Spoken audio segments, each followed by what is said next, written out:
This is Everything Spicy News. Make sure to like, subscribe, and share this out. Let's do this. So there's a 98% survival rate for COVID-19. Yet we still have to wear masks. There's still businesses that are completely shut down, like your gyms. Some of your hair salons are still shut down, depending on where you're at. There are businesses out there that are still shut down. There are businesses that are working at half capacity, barely making it. And everything they've got to do to be open, these businesses, it costs them a lot more money, and they're working at half capacity in order to be able to survive and get through all of this. With recent studies showing that people that didn't have any kind of pre-existing health conditions, only 6% of the people who died from COVID died without pre-existing health conditions, which is incredible when you think about the number of people who actually died from COVID.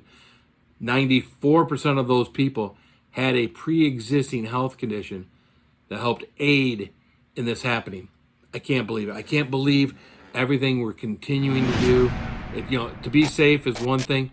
One of the reasons I can't believe this is what we're looking at now. What we're looking at now is protesters, right? Talk about peaceful protesters. And if you're watching videos from the left, what are you seeing? You're seeing nothing but peaceful protesting. If you're watching CNN, if you're watching NBC, all you're seeing is peaceful protesters.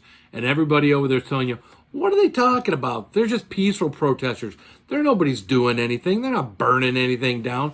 They're not disrupting anything. There's nothing going on out there. The right is making this all up. Now, if you happen to be on the right-hand side, this is all you're seeing, right?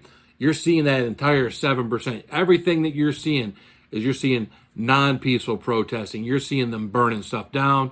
You see the skirmishes between the law enforcement and the protesters trying to disrupt law enforcement and doing the things that they're doing in order to be disruptive. And again, not all your protesters out there are disruptive. So let's try to put this into perspective, shall we? So 98% of people who catch COVID survive.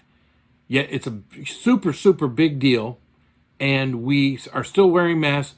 Businesses are still shut down. And we've created a global problem. Yet that's a huge problem. And then we talk about, left is like 93% of our protesting is peaceful protesting, right? We're peacefully protesting. It's only 7% of the protests that are, bad. If 7% of people were dying from COVID, we'd be shot down. The whole state would be on lockdown. The whole state, the whole country.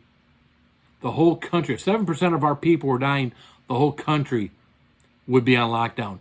Yet we're allowing these peaceful protesters or these agitators that are amongst the peaceful protesters, we're allowing that to continue to go on without real law enforcement, without federal law enforcement going in there and taking these officers. They don't have a lot of choice. They're standing there. They're trying to protect property. They're doing curfews. They're trying to disperse people. But it happens. Someone throws a water bottle into the police, and all hell breaks loose. And then the next thing you know, you don't have a peaceful protest anymore. Usually, I would say almost always, this disruption comes from the side that's supposed to be peaceful, and that's your protesters. They're the ones winging stuff into the crowd. You can look at the videos, but the problem is, no one from the left will see this video. The people from the left, they see what CNN and NBC wants them to see. Those of us that are watching, those of us who have a brain can see what's going on. We can see the non-peaceful protesting that's going on out there. And we understand that our law enforcement is doing the best they can. And at the end of the day, they're still human beings. They're not robots. So understand this. 93% of protesting is peaceful. 7% is bad. That is an unexcusable number. If it were COVID deaths, we'd be shut down. So it's not acceptable. 2% isn't acceptable. 7% definitely isn't acceptable. So think about it. Let that soak in. This is Everything Spicy News. Stay spicy, America.